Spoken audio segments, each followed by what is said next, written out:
फिर से एक बार स्वागत करता हूं आप सभी का उस छोटी सी क्लास में जो छोटी छोटी लेकिन बहुत बड़ी बातें कर सकती है। छोटी सी क्लास जहां हम अपडेशन करते सिखाते हैं आप सभी को करंट अफेयर्स को। कैसे न्यूज़पेपर में आने वाली छोटी छोटी न्यूज, छोटी छोटी बातें हमारे सिलेबस के हर एक हिस्से को, भले ही वो हिस्ट्री हो, जियोग्राफी हो, साइंस एंड टेक हो, अर्थव्यवस्था हो, संविधान हो, सोशियोलॉजी हो, सब जगह हमें काम में आती है। हम हर हिस्से को अपडेट कर सकते हैं। मैं पिछले 2-4 दिन से जब आपको पॉलिटी और इकोनॉमिक्स की न्यूज बता चुका हूं, तो मेरा मन किया कि क्यों ना आप सभी को हिस्ट्री को भी अपडेट किया जा सकता है। हिस्ट्री के पेपर में सब लोग ये मानते हैं कि हिस्ट्री जो है वही है। हिस्ट्री में कुछ अपडेशन करने का चीज नहीं होता।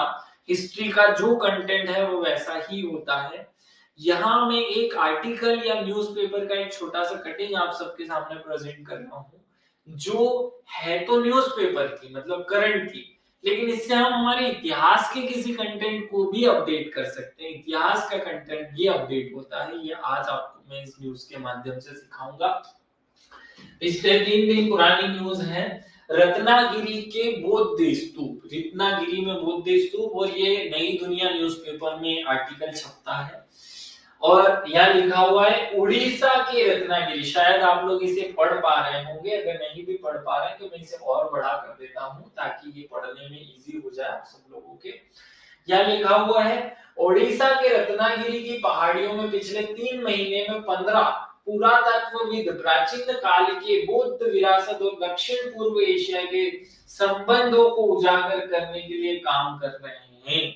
इसका मतलब हुआ कि उड़ीसा के रत्नागिरी में कुछ पुराने बौद्ध स्तूपों की, बौद्ध पुरातात्विक साक्ष्यों की खोज की गई है, जो कि मतलब हमारे ओडिशा में एक खोजे गए कुछ नए पुरातात्विक साक्ष्य जो कि बौद्ध कालीन है, बुद्ध के समय की जानकारी देते हैं और साथ में एशिया के अन्य देशों के साथ भारत के संबंध थे, इस बात की पुष्टि करते हैं।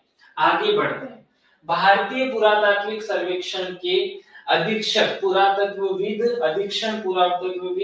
इनके नाम से कोई मतलब नहीं है, इनका नाम है गारनायक, ने बताया कि राज्य की राजधानी भुवनेश्वर से लगभग 80 किलोमीटर की दूरी पर जो भी जिला हो, उस जिले में रत्नागिरी में खुदाई करने पर 63 वर्ष बाद यहाँ खुदाई शुरू हुई।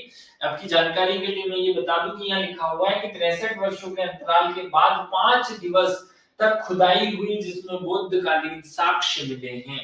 ये इस न्यूज का बहुत इंपॉर्टेंट हिस्सा है।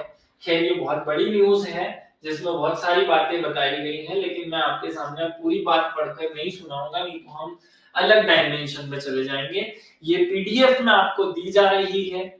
फिर मैं अपनी बात को एक अलग तरीके से दोहरा दूं कि ये जो करंट अफेयर्स की क्लास है, ये हर स्टूडेंट, मतलब एमपीपीएससी की तैयारी करने वाले कोई भी स्टूडेंट जिसने आज तक हमसे कुछ भी ना खरीदा हो, जिसने कोई कोर्स ना खरीदा हो, जिसने कोई कुछ भी ना लिया हो, उन सबके लिए भी फ्री है।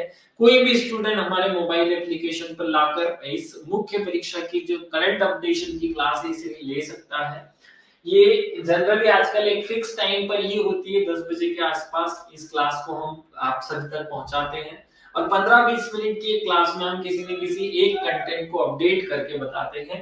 अब इस न्यूज को हम कहाँ यूज कर सकते हैं, उस वाले पॉइंट पर आते हैं।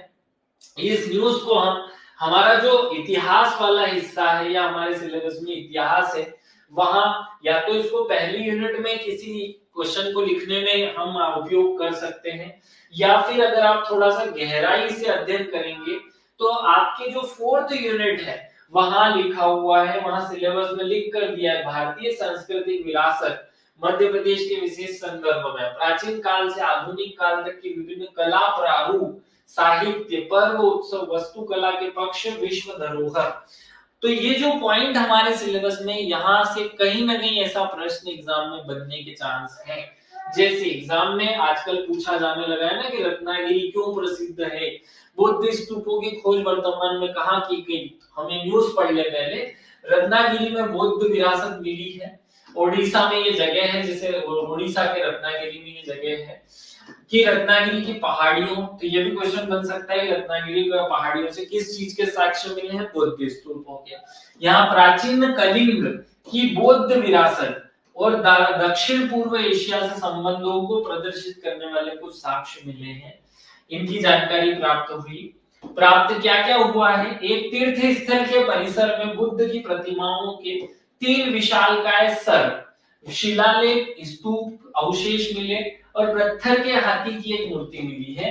ये पत्थर के हाथी की जो मूर्ति है, पत्थर के हाथी की मूर्ति 1200 साल पुरानी है। ये चीजें उस रत्नागिरी नाम की जगह से मिली है, आपको याद रखना है। पत्थर का हाथी मिला है आपको, एक तीर्थ स्थल की परिसर मिली जहां से 3 विशालकाय बौद्ध की मूर्तियां मिली। खुदाई की शुरुआत हुई थी 1958 में और 1961 तक इसकी खुदाई हुई, लेकिन उस समय की जो सरकार थी उसने खुदाई से रोक लगा दी थी और उस रोक को वर्तमान सरकार ने हटाया और वर्तमान में फिर से खुदाई शुरू की गई। और जब फिर से खुदाई शुरू की गई तो बुद्ध कालीन कुछ स्तूप, कुछ साक्ष्य हमें प्राप्त हुए। इसी न्यूज़पेपर में एक जगह एक शब्द यूज हुआ है, उस पर मैं आता हूं। अगर आप थोड़ा सा इसको न्यूज को मैं जूम आउट कर दूं तो आप लोग इसे देख पाएंगे कि यहाँ लास्ट के ये जो लास्ट वाला हिस्सा है यहाँ लिखा हुआ है, उन्होंने कहा कि रत्नागिरी डायमंड ट्रायंगल का एक हिस्सा है। हमें एग्जाम के लिए 1-2 नंबर का प्रश्न भी मिलता है, डायमंड ट्रायंगल किसे कहा जाता है। तो इस न्यूज के इस बात के आधार पर मैं इसकी व्याख्या करते हुए आपको ये बात समझाता हूँ। एग्जाम में एक क्वेश्चन आ सकता है, डायमंड ट्रायंगल क्या हो सकता है। ये रत्नागिरी छोड़ो, डायमंड ट्रायंगल ही एक अपने आप में 2 नंबर का प्रश्न बन सकता है हिस्ट्री में। क्या है ये, तो 3 बौद्ध स्थलों के संग्रह को डायमंड ट्रायंगल कहा जाता है। ऐसे 3 स्थान जहां से बौद्ध के साक्ष्य मिले हैं, बुद्ध कालीन साक्ष्य मिले हैं, उन जगह के नाम है रत्नागिरी, उदयगिरी और ललितगिरी। इन तीनों को, 3 जगह को मिल करके क्या कहा जाता है, डायमंड ट्रायंगल। क्या कहा जाता है, डायमंड ट्रायंगल। तो डायमंड ट्रायंगल जो है, ट्रायंगल जो ये कहां पर है, ये 3 जगह को मिलाता है। उदयगिरी की गुफाएं, रत्नागिरी और ललितगिरी, इन तीनों को डायमंड ट्रायंगल कहते हैं क्योंकि तीनों से एक समान बौद्ध कालीन जो है साक्ष्य प्राप्त हुए हैं। रत्नागिरी जो है वो क्यों फेमस है, महायान और तंत्र विद्या का या बौद्ध धर्म में तंत्र विद्या का केंद्र था ये। महायान शाखा के संचालक यहाँ से संचालन करते थे अपनी शाखा का, ये याद रखना है। कुछ और बातें यहाँ से हम निकाल सकते हैं क्योंकि मिलने वाली जो मूर्तियां हैं वो बुद्ध की मूर्तियां हैं। बुद्ध की मूर्तियां पूरे संसार में 3 शैलियों में बनी। 3 शैली कौन सी, गांधार शैली, मथुरा शैली और अमरावती शैली। अब इनकी विशेषताओं को हम तुलना कर सकते हैं, ये इसी टॉपिक का एक हिस्सा है। उसी न्यूज में बुद्ध शैली या मूर्तियों की कला के बारे में बात की गई थी। तीनों ही शैलियों की जो शुरुआत होती है वो मौर्योत्तर काल में होती है। गांधार शैली उत्तर पश्चिमी सीमांत या गांधार क्षेत्र या भारत का ये वाला जो क्षेत्र है, ये जो वर्तमान में अफगानिस्तान कहलाता है, यहाँ पर जन्मी। मथुरा शैली मथुरा में जन्मी, मथुरा और उसके आसपास। और अमरावती शैली कृष्णा और गोदावरी के जो ये वाले क्षेत्र है यहाँ पर जन्मी। क्षेत्र देख लिया हमने, उनके प्रभाव देखते हैं।